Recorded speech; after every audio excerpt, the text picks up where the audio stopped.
Baik, perkenalkan kami dari kelompok 9. Kami ingin mempresentasikan hasil diskusi kami mengenai materi Elasticsearch.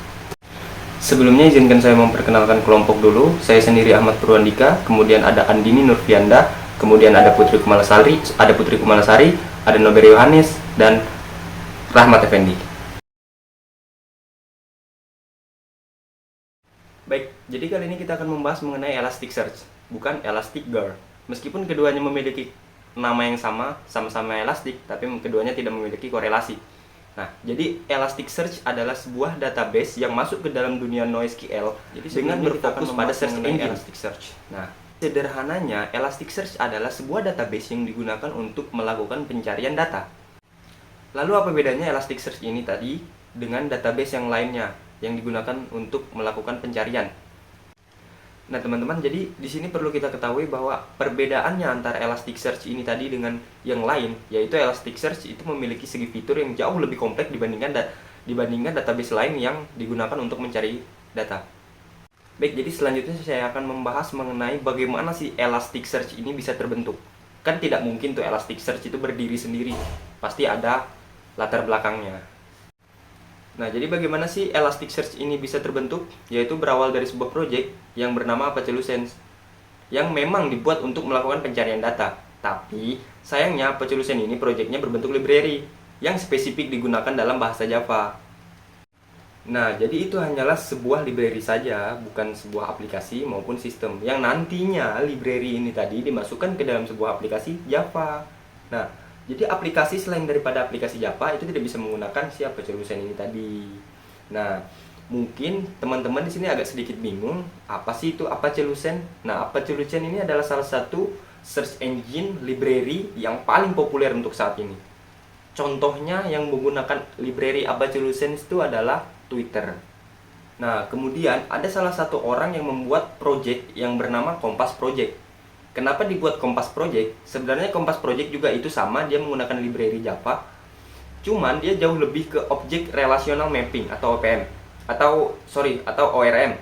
Jadi framework untuk Object Relational Mapping, di mana dia tuh tadi membungkus si Apache Lucene tadi.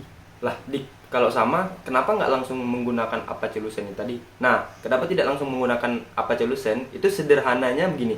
Karena si Apache Lucene ini tadi itu terlalu kompleks. Jadi orang yang tidak mengerti mengenai information retrieval atau orang-orang awam itu pasti akan bingung ketika menggunakan si Apache Lucene.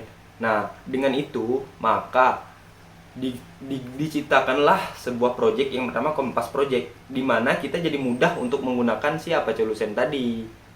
Nah, jadi Kompas Project itu tadi adalah objek relational mapping untuk Apache Lucene.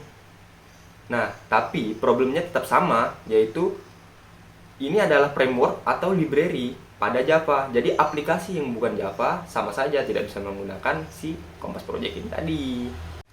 Nah, lalu pencipta daripada Kompas Project ini tadi men-stop projectnya, kemudian membuat sebuah project lagi yang bernama Elasticsearch. Nah, Elasticsearch ini tadi berbeda dengan si Kompas Project. Nah, meskipun keduanya sama-sama menggunakan library Apache Lucene sebagai search engine-nya, tetapi yang membedakan yaitu si Elasticsearch ini tadi, dia itu membuild sistemnya sendiri yang khusus digunakan sebagai database, bukan lagi sebuah library. Nah, karena sistemnya ini tadi itu berupa database, bukan lagi library, jadi aplikasi apapun tuh bisa connect ke si Elasticsearch ini tadi. Mau aplikasi Java, Python, Ruby, PHP, semuanya bisa connect, karena untuk connect ke Elasticsearch ini tadi hanya perlu menggunakan protokol. Jadi begitulah bagaimana sih Elasticsearch ini bisa terbentuk. Nah, jadi selanjutnya kita akan membahas mengenai kegunaan Elasticsearch. Elasticsearch digunakan untuk apa saja sih? Berikut beberapa penggunaan umum dari Elasticsearch. Yang pertama adalah pencarian dan rekomendasi. Salah satu penggunaan utama Elasticsearch adalah untuk pencarian teks penuh, seperti yang sering ditemukan pada situs web, aplikasi Eniaga, dan portal berita. Ini memungkinkan converted index dari data yang diindeks. Indeks terbalik adalah struktur data yang memetakan kata-kata atau token ke dalam dokumen-dokumen di mana mereka muncul. Ini memungkinkan Elasticsearch untuk mengidentifikasi dokumen yang mengandung kata kunci atau frasa yang dicari tanpa harus memindai semua dokumen. Yang keempat, penyimpanan data terdistribusi. Data yang diindeks dan indeks terbalik disimpan di berbagai node dalam cluster Elasticsearch. Ini memungkinkan distribusi beban kerja dan replikasi data untuk keandalan dan kinerja yang lebih baik. Yang kelima, pencarian data. Ketika pengguna membuat permintaan pencarian, Elasticsearch mengulangi permintaan tersebut untuk mengidentifikasi kata kunci atau parameter yang diminta. Kemudian, Elasticsearch menggunakan indeks terbalik untuk mencari dokumen yang sesuai dengan kriteria pencarian. Kemudian yang keenam, peringkat hasil pencarian. Hasil pencarian diberi peringkat berdasarkan sejauh mana dokumen cocok dengan kriteria pencarian.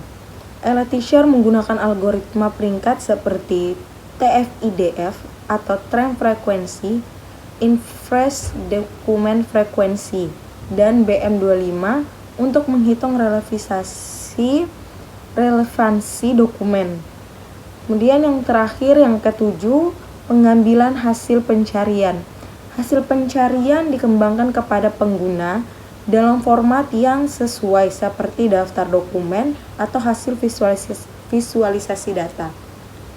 Inilah cara kerja Elasticsearch yang sangat efisien dalam pencarian data. Saya akan menjelaskan tentang perbedaan antara Elasticsearch dan sistem penyimpanan atau data lainnya seperti basis data relasional, basis data NoSQL, atau mesin pencari lainnya. Di sini ada beberapa perbedaan utama antara Elasticsearch dan beberapa sistem atau data lainnya. Di sini ada dua bagian. Yang pertama, basis data relasional. Contohnya MySQL, PostgreSQL. Yang kedua itu ada basis data NoSQL. Nah, basis data relasional itu ada dibagi lagi menjadi 3 bagian.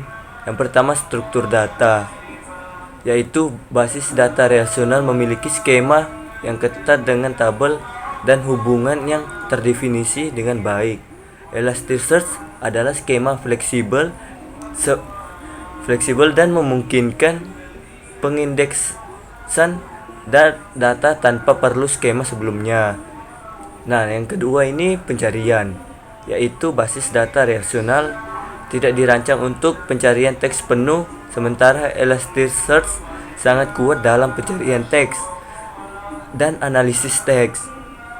Nah, yang terakhir, yang ketiga, skalabilitas, yaitu Elasticsearch dirancang untuk stabilitas horizontal, sedangkan skalabilitas basis data relasional biasanya memerlukan replikasi dan konfigurasi yang rumit.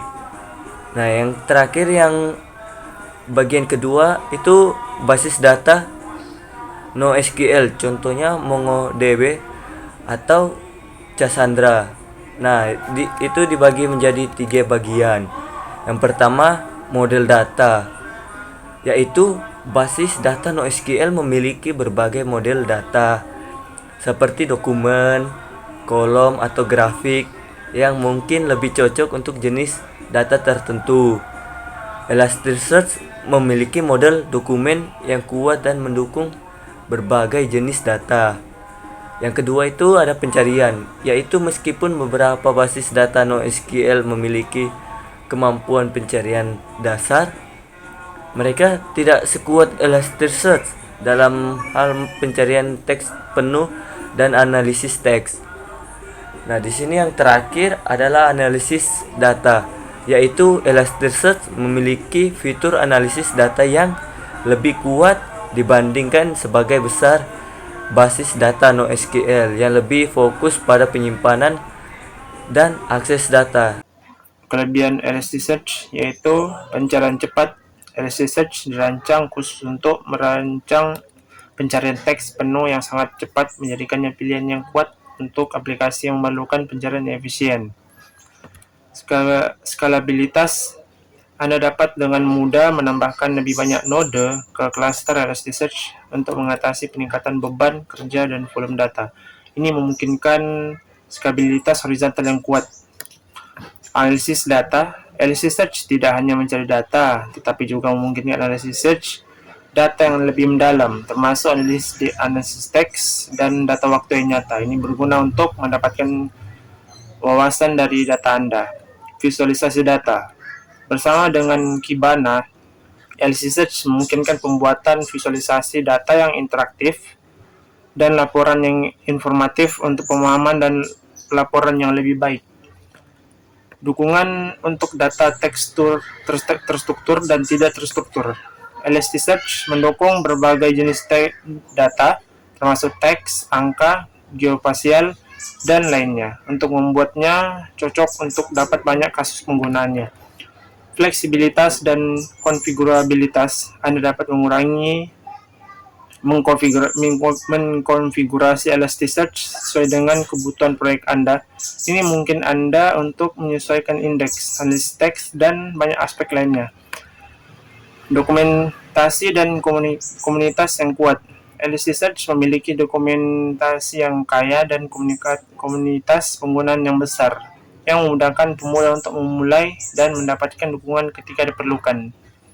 Penggunaan luas. Elasticsearch digunakan di berbagai industri dan kasus penggunaannya, termasuk niaga, pemerintahan, kesehatan, media, keuangan, dan banyak lagi.